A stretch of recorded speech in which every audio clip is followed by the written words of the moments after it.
지난주에는 창세기 말씀, 또 창세기의 한 인물을 통해서 우리가 은혜를 나눴습니다. 변할 수 없는 기쁨을 소유한 자라는 제목으로 은혜를 나눴는데, 이 말씀을 같이 나누게 된 이유는 빌립보서에 있는 말씀이 근거가 됐기 때문에 그렇습니다.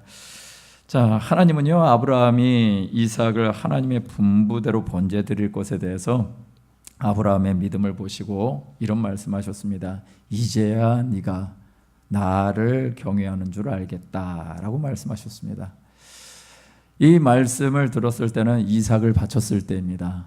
이삭을 바쳤을 때 여러분, 이 말씀이 하나님이 아브라함을 만나고 나서 얼마 만에 벌어진 일일까요?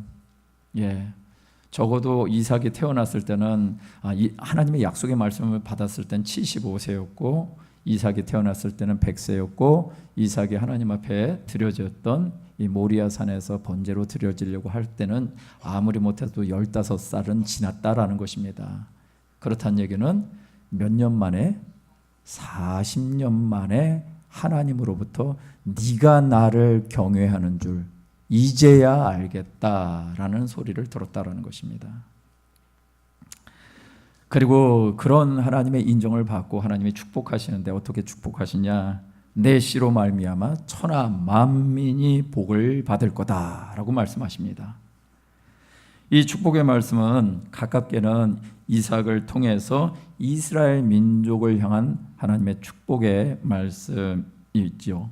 멀게는 예수 그리스도를 통한 온 인류를 향한 축복의 메시지이기도 합니다.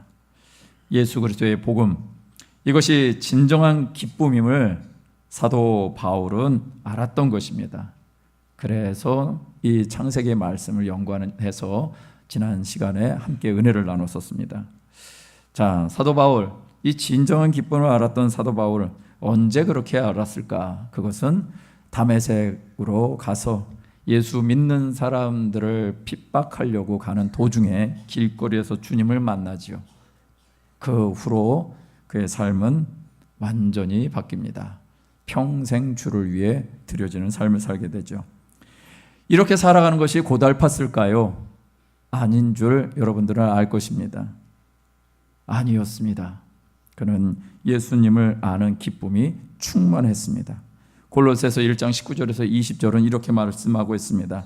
아버지께서는 모든 충만으로 예수 안에 거하게 하시고 그의 십자가의 피로 화평을 이루사 만물 곧 땅에 있는 것들이나 하늘에 있는 것들이 그로 말미암아 자기와 화목하게 되기를 기뻐하셨다라고 말씀하고 있습니다.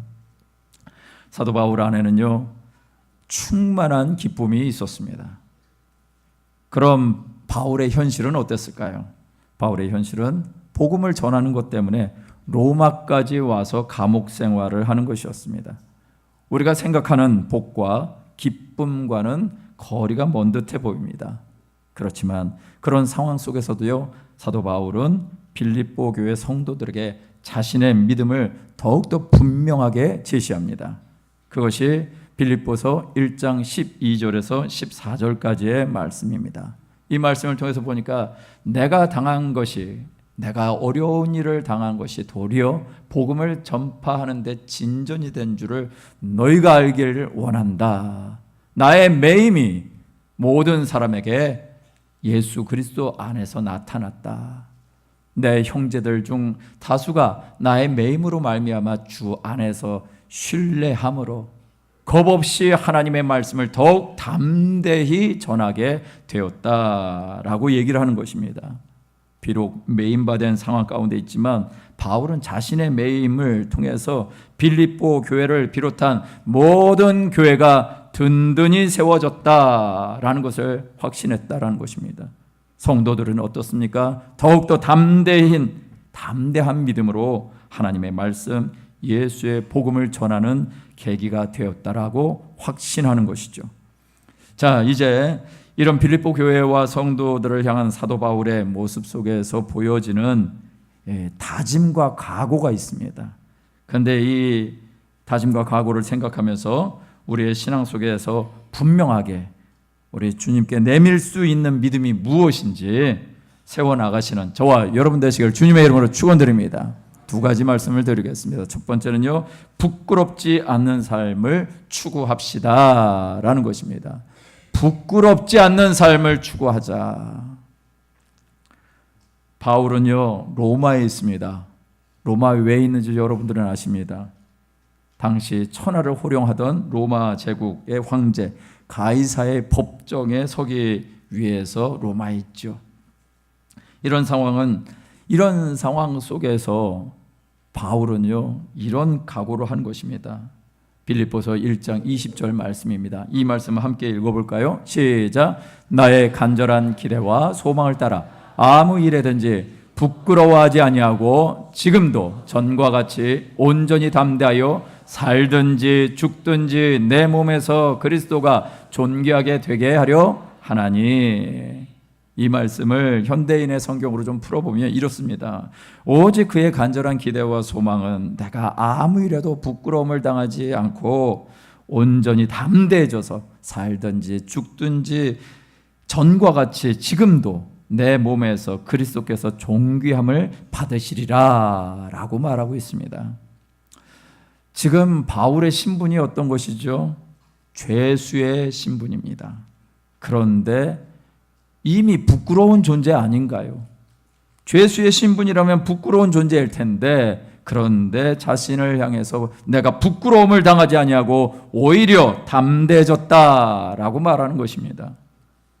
이는 하나님을 부끄럽게 하지 아니하고 자신도 부끄럽게 하지 아니하고 함께 있는 가족들도 부끄럽게 하지 아니하고 믿음의 가족인 성도들도 부끄럽게 하지 아니하고 이방인 같은 불신자들에게조차도 부끄러움의 대상이 되지 않는 삶을 살았다라고 말하고 있는 것입니다.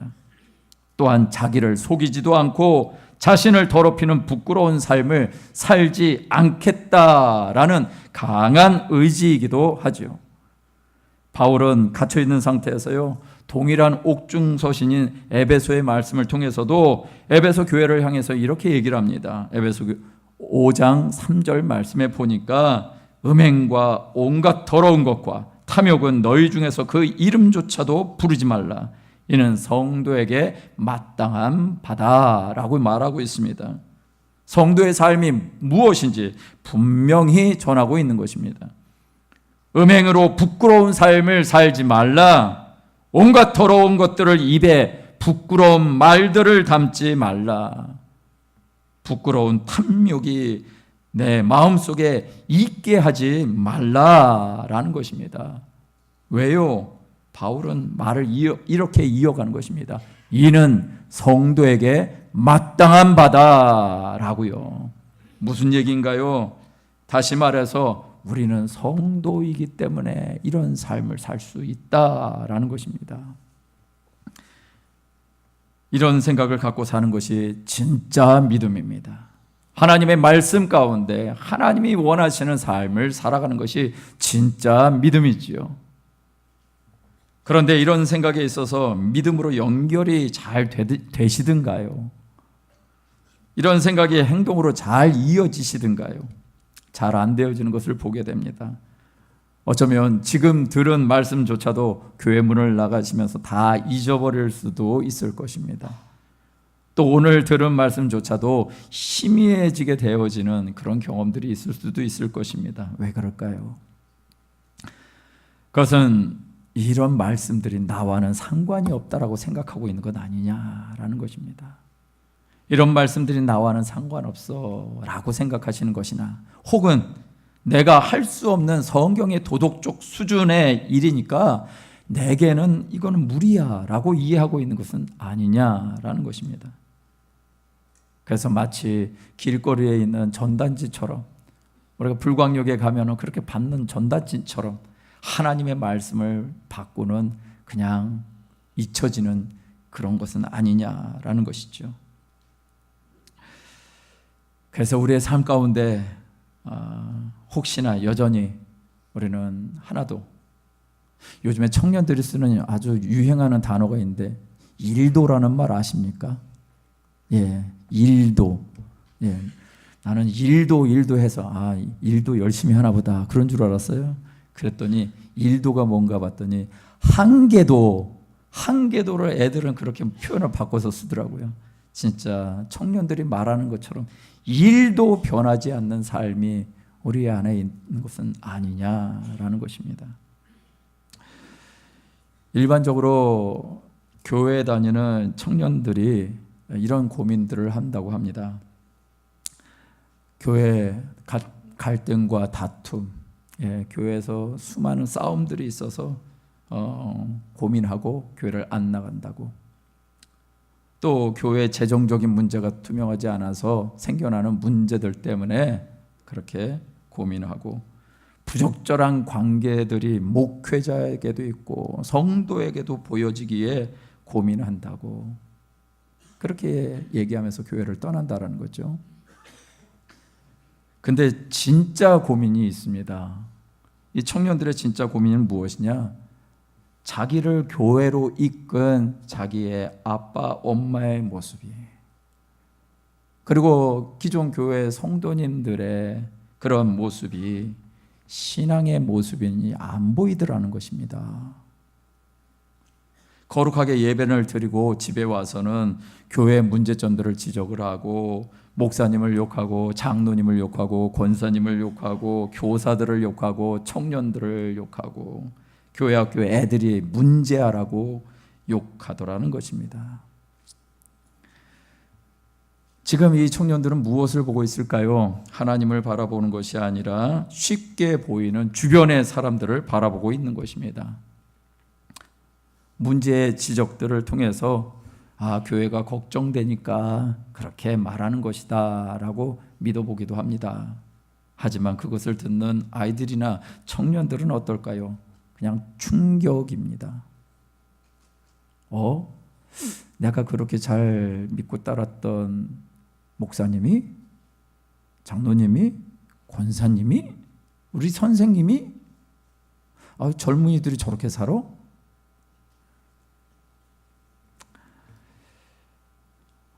다음 세대에게는 충격이죠. 한 가지 더 생각해 봐야 될 것이 있습니다. 그것은 무엇이냐? 그런 말을 하는 사람들이 부끄럽지 않은 삶을 사느냐? 그것도 아닌 것을 너무나 잘 아는 우리의 아이들이, 우리의 젊은 세대들이 그것을 알고 있더라라는 것입니다. 이런 상황이라면 하나님을 신뢰하고 교회를 신뢰하고 목회자와 중직자들을 신뢰하는 영적인 자녀가 나올까요? 아니면 육적인 자녀들이 많이 나올까요? 그러면 어떻게 해야 우리를 통해서 신앙을 부끄러워하지 않냐는 하나님의 자녀요, 영적인 후사로서의 자녀가 나올 수 있을까? 사도 바울의 모습을 통해서 우리가 발견하자는 것이죠. 사도 바울의 모습을 통해서 정말 그것이 나의 삶 가운데 충격이 될 수 있기를 주님의 이름으로 축원드립니다. 사도 바울은요, 자기 자신의 삶의 목표가 분명했습니다. 목표가 분명한 삶, 이것이 사도 바울의 삶의 신앙의 비결이었죠. 사도 바울은 이렇게 말하고 있습니다. 빌립보서 1장 20절 하반절에 이렇게 말씀하고 있죠. 함께 읽어볼까요? 시작. 살든지 죽든지 내 몸에서 그리스도가 존귀하게 되게 하려 하나니. 사도 바울의 목표가 무엇인지 보이십니까? 내가 존귀하게 되어지는 것이 목적이 아니라 누가 존귀하게 되어지는 것이요? 그리스도가 존귀하게 되어지는 것이 사도 바울의 목적이었습니다. 내 이름을 알리는 것이 목적이 아니라 오직 내 몸에서 그리스도가 존귀하게 되어지는 것, 이것이 사도 바울의 목표였고 신앙생활하는 비결이었던 것입니다. 박수웅 장로님이라는 분이 계십니다. 이 장로님이 자녀에게 물려주는 신앙의 유산이라는 그 책에서 아들에 대한 일화를 소개하고 있습니다. 아들의 이름이 형진이었나 봅니다. 그래서 형진이라는 아들이 있었는데 이 아들이 미국에서 공부를 했고, 그래서 미국에서 공부를 하고 한국에 와서 경험을 쌓기 위해서 한국의 기업에 시험을 봤다고 합니다. 공식적인 절차를 거쳐서 시험을 잘 보고 그러고 나서 합격해서 일을 하고 있을 때 한참 뒤에 그 회사의 부사장님이 이 장로님과 안면이 있었던 관계로 한번 만나서 대화를 했습니다. 그런데 그 부사장님이 이분을 만나서 이렇게 얘기하는 거예요. 장로님, 아들을 잘 키우셨습니다. 네? 무슨 말씀이신가요? 그랬더니 신입사원들이 제출한 자기소개서를 쭉 보던 중에 유독 형진이의 자기소개서가 눈에 들어왔습니다. 회사 측에서 질문하는 그 질문, 인생의 최종적인 목표가 무엇인가요? 라는 질문에 형진이가 뭐라고 썼는지 아십니까? 뭐라고 썼는데요? 그랬더니 마태복음 6장 33절 이렇게 써놨더랍니다. 성경 구절을 한 구절 딱 써놓고 그걸 답이라고 써놨더랍니다. 근데 여러분, 마태복음 6장 33절은 무슨 얘기일까요? 너희는 먼저 그의 나라와 그의 의를 구하라. 그걸 보고 정말 감동했습니다. 이제 막 대학 졸업한 청년이 어떻게 인생의 최종 목적에 대해서 이렇게 말할 수 있는지 놀랬습니다 라고 말하는 것이죠. 이 장로님이 마음이 어땠을까요? 그냥 뿌듯 그 자체지요. 그러면서 이 장로님이 글에 이렇게 마무리 짓고 있습니다. 아들이 어떻게든지 그 기업에 들어가기 위해서 멋지고 화려한 답을 쓰려고 하기보다는 하나님의 나라를 구하겠다라는 것, 그리고 말씀이 인생의 표대라고 하고 살기를 원했다라는 것, 그것 때문에 내 마음이 감동이 되었다라고 얘기를 합니다. 이 아들이 이렇게 사는 데는 물론 자기 스스로의 힘과 노력도 있었을 것입니다. 그러나 그것이 전부였을까요? 여러분, 이 아들이 누구를 보고 있었을까요? 네, 보이지 아니하는 하나님 붙잡고 말씀을 붙잡고 갔습니다. 그런데 보이는 누군가를 의지했을 수 있죠. 그것이 누구일까요? 바로 아버지였습니다. 그 장로님의 삶의 모습이 하나님을 의지하는 것이었고, 하나님 앞에 부끄럽지 않게 살려고 수고하고 애썼던 것이고, 그래서 결국 그런 모습을 보고 이 아들이 홀로 서서 하나님을 바라볼 줄 아는 사람이 되게 했다라는 것이죠. 내 안에 계신 그리스도가 존귀하게 되어지는 순간을 경험한 것입니다. 이것이 아들의 믿음이었다라는 것이죠. 로마서 6장 19절에 보면 너희 육신이 연약함으로 내가 사람의 예대로 말하노니 전에 너희가 너희 지체를 부정과 불법에 내어 불법에 이른 것 같이 이제는 너희 지체를 의에게 종으로 내주어 거룩함에 이르라. 과거의 삶의 방식이 하나님을 떠난 부정과 불법에 자신의 삶을 내어주면서 살았다면 이제는 우리 자신을 의에게 종으로 내주라는 것입니다. 어떻게 해요? 정말 이제 나의 주님이신 주님을 바라보라는 것입니다. 할렐루야. 주님을 바라보고 있는데 어떻게 내 마음대로 살 수가 있겠습니까? 주님이 진정 나의 삶에 가장 좋은 구원과 하나님의 나라를 약속해 주셨다면 어떻게 잠깐 입술의 만족을 위해서 더러운 것들을 말할 수가 있겠습니까? 어떻게 잠깐 쾌락을 위해서 음행에 빠질 수가 있겠습니까? 어떻게 잠깐 인정받기 위해 탐욕을 부리며 부끄럽게 살겠습니까? 골로새서 3장 17절에 이렇게 말씀하고 있습니다. 이 말씀을 함께 읽겠습니다. 시작. 또 무엇을 하든지 말에나 일에나 다 주 예수의 이름으로 하고 그를 힘입어 하나님 아버지께 감사하라. 할렐루야. 예, 무엇을 하든지 말에나 일에나 다 누구의 이름으로 하라고요? 예, 예수의 이름으로 하라고. 한 가지만 다 여러분, 신앙생활을 예수 그리스도의 이름으로 하는 것이고, 예수 그리스도의 이름으로 한다라는 것은 범사의 모든 것이 다 주님의 이름으로 한다라는 것입니다. 이것이 신앙생활입니다. 오늘 저와 여러분들의 삶 가운데 이런 은혜가 있게 되시길 주님의 이름으로 축원드립니다. 내 몸에 그리스도가 계시면 부끄럽지 않는 삶을 추구하게 되어 있습니다. 이것을 인식함에 있어서 우리에게 필요한 것은요, 믿음과 믿음의 연습이지요. 그래서 우리는 외쳐야 됩니다. 내가 부끄럽지 않게 살겠다. 내가 부끄럽지 않게 살겠다. 우리는 계속해서 말해야 되고 그 말한 대로 우리는 그렇게 살게 될 것입니다. 내 몸에 그리스도가 사는 자, 바로 저와 여러분 되시기를 주님의 이름으로 축원드립니다. 두 번째는요, 교회의 기쁨과 자랑이 되는 삶을 추구합시다 라는 것입니다. 교회의 기쁨과 자랑이 되는 삶. 사도 바울은요 20절 말씀에 이어서 21절에 이렇게 고백을 하고 있습니다. 뭐라고 하냐면 이는 내게 사는 것이 그리스도니 죽는 것도 유익하다라고 말이죠. 바울은 자신 안에 사는 이가 예수 그리스도라고 말합니다. 심지어 그분을 위해서 죽는 것도 어떻다고요? 유익하다. 이 뭐 영화 속에 나올 법한 그런 고백 아닌가요? 뭔가 비장함이 흘러갑니다.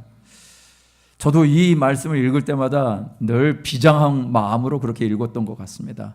그런데요, 제가 이 말씀을 보면서 생각을 좀 달리하게 되더라고요. 사도 바울이 이 말씀을 할 때 내가 비장하라고, 그리고 너희들 내가 비장하게 하니까 너희들도 비장한 마음을 가지고 따르라, 그렇게 했을까요? 말씀을 계속 읽는데 이게 비장함을 주기 위해서가 아니라 하나님의 나라 구하는 것이 나의 삶이야. 내 삶이야. 하나님의 나라가 난 진짜야. 그래서 이렇게 비장하게 얘기한 것이 아니라 그냥 죽는 것도 유익해 라고 얘기를 하고 있는 것입니다. 그래서 이렇게 말합니다. 23절 말씀에 내가 그 둘 사이에 끼었으니 차라리 세상을 떠나서 그리스도와 함께 있는 것이 훨씬 더 좋은 일이다. 내가 그리스도와 함께 사는 것이 훨씬 더 좋은 일이야. 내가 세상을 떠나서 예수님과 함께 있는 것이 훨씬 좋은 일이다. 이 말씀을 읽으면서 우리 성도님이 한 분 생각이 났습니다. 얼마 전에 우리 주님 부르심을 받고 가신 우리 집사님 한 분이죠. 우리 집사님이 돌아가시기 전에 막 예수님도 만나고 천사도 막 만나고 정말 황홀한 시간을 보내고 있는데 눈 떠보니까 가족들이 보이더라는 거야. 그냥 얼마나 이분이 마음이 좀 그랬는지 왜 깨웠냐고 그러면서 왕짜증을 부리시더라는 거예요. 그리고 결국은 하나님의 품에 안기셨습니다. 물론 유가족분들은 상심된 마음이 있을 것입니다. 사랑하는 어머니를 보지 못하는 안타까움이 있을 것입니다. 그런데 그 안에서 부럽더라고요. 그 집사님 부럽더라고요. 그렇게 주님 품에 안겨서 영원한 삶을 살 수 있는 것이 부럽더라고요. 언젠가 우리 모두가 가야 될 모습 아닐까요? 언젠가 우리 모두도 그렇게 살아야 되지 않을까요? 그런데요, 바울은 이렇게 얘기합니다. 바울도 내가 하나님의 그리스도와 함께 있는 것이 훨씬 좋은데 24절에서는 이렇게 얘기하죠. 내가 육신으로 있는 것이 너희를 위하여 더 유익이다 라고요. 무슨 얘기일까요? 자기의 소망을 접습니다. 내 소망을 접습니다. 왜요? 자기의 소망보다 교회와 성도들을 위한 삶을 선택하는 것이 사도 바울의 결정이었던 것입니다. 자기의 유익보다 나의 다음의 믿음의 세대를 섬기기 위한 선택을 한 것, 이것이 사도 바울의 모습이었죠. 미국의 영적 각성을 불러일으켰던데 크게 공헌했던 한 목사님이 있습니다. 조나단 에드워즈라는 목사님이신데 이 목사님에게 딸과 사위가 머나먼 길을 떠나게 되어졌을 때 편지를 쓴 내용을 여러분들과 좀 나누기를 원합니다. 목사님이 이렇게 글을 썼어요. 먼 곳으로 떠나는 네가 죽을 수도 있고 위험한 병을 얻을 수도 있고 너의 위험을 듣기 전에 이미 내가 먼저 무덤에 있을 수도 있을 거야. 그러나 내가 가장 관심을 갖는 것은 너의 영혼에 관한 것이란다. 비록 네가 우리와 멀리 떨어져 있다 하더라도 하나님은 어디에나 계신 분이시니 우리는 하나님이 항상 너를 보고 계신다라는 것을 만족한단다. 혹 부모인 우리가 너와 멀리 떨어져 있지 않은 대신에 하나님과 멀리 떨어져 사는 것보다는 차라리 네가 수백 마일 떨어져 있더라도 성령에 의해 하나님께 가까이 가는 것을 항상 원한단다. 내가 하나님의 인도하심을 따르며 하나님의 은혜하길 거하기를 바란다고 편지를 썼습니다. 이 조나단 에드워즈 목사님이 자식 사랑하는 것이 무엇인지 모르실까요? 자식에게 더 편한 삶을 주고 싶지 않았을까요? 자식에게 더 안전하고 보장된 삶을 주고 싶지 않았을까요? 그런데 주님의 나라의 기쁨이 되는 삶을 향해 가도록 격려하고 있더라는 것입니다. 여러분, 멀리 떠나는 자녀들의 앞날을 생각하면서 이런 편지를 쓰실 수 있으실까요? 언젠가 우리의 자녀들은 떠나거나 떠나보내야 되는 순간을 맞이하게 될 것입니다. 군대를 가기도 하고 시집을 가기도 하고 장가를 가기도 하고 내 품에서 떠나보내야 할 아픔도 경험해야 할 수도 있습니다. 저는 우리 아버님이 참 눈물을 흘리는 것을 못 봤습니다. 제가 청년 시절에 이렇게 있으면서 한 번도 청년이 될 때까지 눈물을 흘리는 것을 본 적이 없습니다.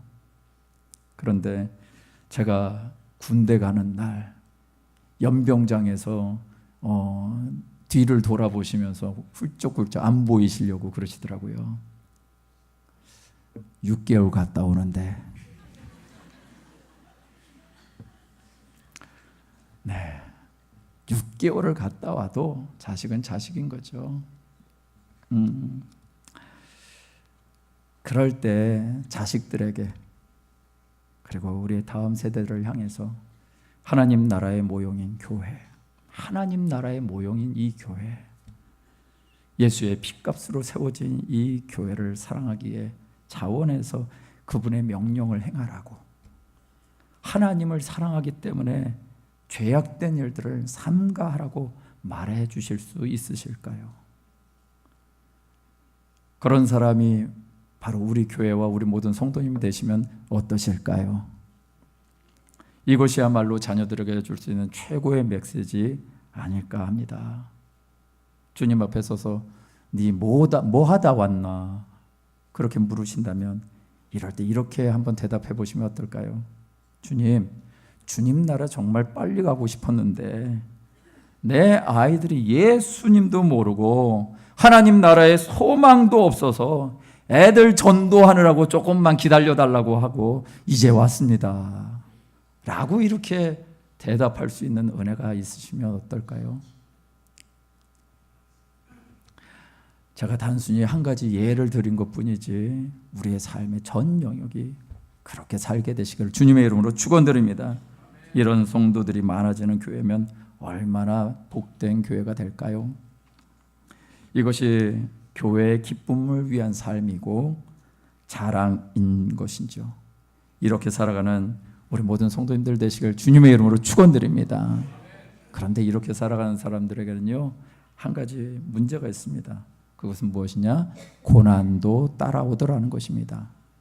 빌립보서 1장 29절 말씀에 보니까 그리스도를 위하여 너에게 은혜를 주신 것은 다만 그를 믿을 뿐만 아니라 또한 그를 위하여 고난도 받게 하려 하심이라 라고 말하고 있습니다. 여러분, 인생에 승리하고 싶으십니까? 할렐루야. 예, 인생의 승리를 하고 싶으시면 승리를 할 수 없는 상황을 경험할 수밖에 없지 않을까요? 무슨 얘기냐? 문제가 있을 수밖에 없죠. 문제가 있어야지 내가 하나님의 놀라운 역사를 경험한 것이라는 걸 알 수가 있는 것 아닐까요? 그래서 고난이 우리에게는 유익이 되어지는 것, 그래서 말씀을 우리에게 주시는 것이죠. 나의 인생의 승리는요, 주님이 도와주시는 흔적들, 그것이 바로 고난을 이기게 하시는 하나님의 역사인 줄 믿습니다. 어려울 때마다 기도했던 것들에 대한 하나님의 응답이, 이것이 바로 우리의 삶의 믿음의 흔적이죠. 그런데 어느 순간에 하나님의 최고의 도움과 사랑은요, 온데간데 없어지고 당연한 것이 되어져서 무감각하게 몸에 배어버리는 순간들이 있습니다. 여러분, 고난이 있으십니까? 고난이 있으시면 빨리 감사하시길 바랍니다. 할렐루야. 고난이 있을 때 감사하십시오. 제가 제 손에 지금 5년째 팔찌를 하고 있습니다. 자랑하고 싶어서 좀 이렇게 뿌려놨습니다. 5년째 팔찌. 이 팔찌의 내용이 뭔지 아시죠? 우리의 감사는 기적을 만듭니다. 여러분, 고난이 있을 때 하나님 앞에 감사하십시오. 빨리 감사하시고요, 그리고 빨리 감사한 순간들을 기억해 내시길 바랍니다. 그리고 고난 중에 하나님이 행하셨다라고 고백하는 저와 여러분 되시길 주의 이름으로 축원드립니다. 이런 고백이 있는 자에게 기쁨과 자랑거리는 다시 만들어지고 다시 일어나는 줄 믿습니다. 시편 44편 8편에 보니까 이런 말씀이 있습니다. 함께 읽겠습니다. 시작. 우리가 종일 하나님을 자랑하였나이다. 우리는 하나님의 이름에 영원히 감사하리이다. 할렐루야. 감사할 것이 없으십니까? 감사할 것이 없으시면 우리 주님이 행하신 일을 자랑하십시오. 우리 주님이 어떤 분이신지 자랑하십시오. 나에게 얼마나 큰 구원의 은혜를 베풀었는지 자랑하시고, 내 삶의 과거의 삶의 자리에 어떤 일들을 행하셨는지 그것을 기억해내시길 바랍니다. 안 되어지는 오늘의 모습 때문에 절망하고 낙심되어져서 주저앉아 있는 것이 아니라 기억해내시길 바랍니다. 감사하시길 바랍니다. 이런 기쁨과 자랑이 있을 때 성도의 삶에 참된 영향력이 나오는 것이죠. 모양만 성도가 아니라, 모양만 목사가 아니라, 모양만 중직자가 아니라 진짜 그리스도인, 그런 삶을 통해서 교회는 교회답게 되어지고 성도는 성도답게 되어지는 줄 믿습니다. 바울은 동일한 옥중서신인 빌레몬서에서 이렇게 말하고 있습니다. 빌레몬서 1장 7절에 보니까, 형제여, 성도들의 마음이 너로 말미암아 평안함을 얻었으니 내가 너의 사랑으로 많은 기쁨과 위로를 받았노라고 말이죠. 사도 바울이요, 빌레몬을 칭찬하고 있습니다. 이거는 교회가 아니라 사람입니다.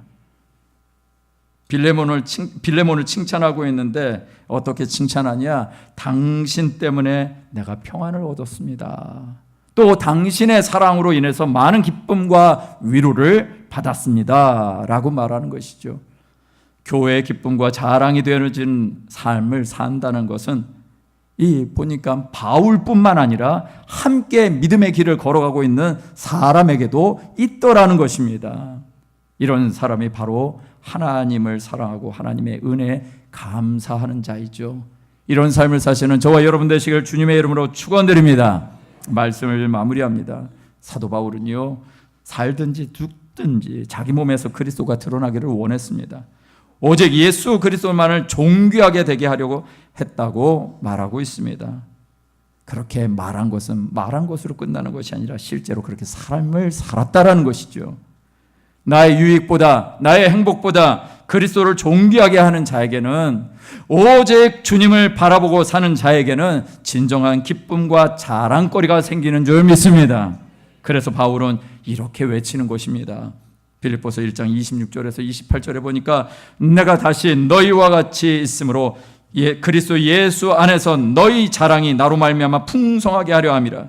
오직 너희는 그리스도의 복음에 합당하게 생활하라. 이는 내가 너희에게 가보나 떠나 있으나 너희가 한 마음으로 서서 한 뜻으로 복음의 신앙을 위하여 협력하는 것과, 28절 함께 읽겠습니다. 시작. 무슨 일에든지 대적자들 때문에 두려워하지 아니하는 이 일을 듣고자 함이라. 이것이 그들에게는 멸망의 증거요 너희에게는 구원의 증거니 이는 하나님께로부터 난 것이니라. 할렐루야. 하나님의 놀라운 일들, 이것이 하나님께로부터 났다라고 사도 바울은 고백합니다. 하나님께로부터 난 것이라고. 여러분, 그런 믿음을 가지시길 주의 이름으로 축원드립니다. 여러분의 삶 가운데 하나님께로부터 난 것이다, 이런 삶의 습관들이 있으십니까? 만약 없으시다면 오늘부터라도 그런 삶을 살아가시길 주의 이름으로 축원드립니다. 있으시다면 감사하시길 바랍니다. 그리고 감사하는 자에게 더 큰 감사를 주시는 하나님의 놀라운 역사를 기대하시고 경험하시는 우리 모든 성도님들 되시길 주의 이름으로 축원드립니다. 여러분, 교회의 기쁨과 자랑이 되십시오. 여러분이 바로 그런 사람이 되십시오. 그러면 하나님께 부끄럽지 않은 사람이요, 우리의 아이들에게도 부끄럽지 않은 사람이요, 이웃과 불신자들에게도 부끄럽지 않는 사람이 되게 하실 것입니다. 왜냐? 여러분이 하나님께로 난 자이기 때문이 그렇습니다. 할렐루야! 하나님께로 난 저와 여러분들을 통해서 이 땅에 하나님의 기쁨과 즐거움을, 그리고 자랑거리가 되시는 우리 모든 성도님들 되시기를 주님의 이름으로 축원드립니다. 찬양 드리고 기도하겠습니다. 제가 말씀을 준비하면서 계속해서 이 떠나지 않은 찬양이 한 곡이 있었습니다. 그것이 무엇이냐면, 이 험한 세상 나 살아갈 동안 내 주님 가신 길 걸으며 주님을 찬양해. 십자가 보혈 날 구원한 그 사랑, 나 매일 찬양 드려도 늘 부족한 것 뿐이니, 나 호흡 있는 동안에, 나 생명 있는 동안에 나 주를 찬양하리라. 내게 생명 주신 주님을. 여러분의 고백이 되셨으면 좋겠습니다. 이 험한 세상, 이 험한 세상 나 살아갈 동안 내 주님 가신 길 걸으며 내 주님을 찬양해. 십자가 보혈 날 구한 그 사랑, 나 매일 찬양을 드려도 늘 부족한 것뿐이니, 나 호흡 있는 동안에, 나 생명 있는 동안에 나 주를 찬양하리라. 내게 생명 주신 주님을. 다시 한번 고백할까요? 이 험한 세상 나 살아갈 동안, 나 살아갈 동안 내 주님 가신 길, 내 주님 가신 길 걸으며 내 주님을 찬양해. 우리 다 함께 찬양합니다. 십자가 보혈 날 구한 그 사랑, 날 구한 그 사랑, 나 매일 찬양을 드려도 늘 부족한 것뿐이니, 나 호흡 있는 동안에, 나 호흡 있는 동안에, 나 생명 있는 동안에 나 주를 찬양하리라. 내게 생명 주신 주님을, 나 호흡 있는 동안에, 나 호흡 있는 동안에, 나 생명 있는 동안에 나 주를 찬양하리라. 내게 우리 한번 두 손을 높이 들고 나 호흡 있는 동안에, 나 호흡 있는 동안에, 나 생명 있는, 나 생명 있는 동안에 나 주를 찬양하리라. 내게 생명 되신 주님, 이 시간 기도하며 나가실 때 살든지 죽든지 내 몸에서 그리스도가 존귀하게 되어지기를 원하는 것이 바울의 마음이었습니다. 그것이 참된 기쁨이었습니다. 오늘 우리가 이 땅 가운데 살아가는 동안 부끄러운 인생이 아니라 내 몸에서 그리스도가 드러나는 삶을 살 수 있도록 내 안에 역사해달라고, 이 세상의 문제에 지지 말고 하나님의 말씀과 방법으로 뚫고 나가는 우리의 삶이 될 수 있도록 역사해달라고 주여 한번 부르시는 통성을 기도합니다. 주여,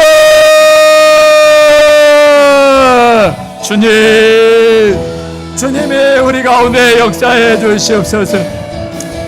살든지 죽든지 내 몸에서 그리스도가 존귀하게 되어지기를 원합니다. 우리의 몸에서 그리스도가 존귀하게 되어지기를 원합니다. 아버지 하나님이여, 이 시대에 많은 교회들이 있고 아버지 하나님이여, 찾으시는 교회와 찾으시는 성도들이 있을 때 아버지 하나님이여, 우리가 이런 고백을 하는 우리 모두가 되어지기를 원합니다. 아버지 하나님이여, 어떠한 비장함이나 어떠한 두려움 때문에 아버지 하나님이여, 이것을 고백하지 못하는 존재가 아니라 우리의 삶이 그렇다라고, 우리의 범사가 그렇다라고, 다 주의 이름으로 살았던 자가 바로 나라는 고백 위에 우리 성도님들이 살아가는 은혜가 있기를 간절히 원합니다. 오직 주님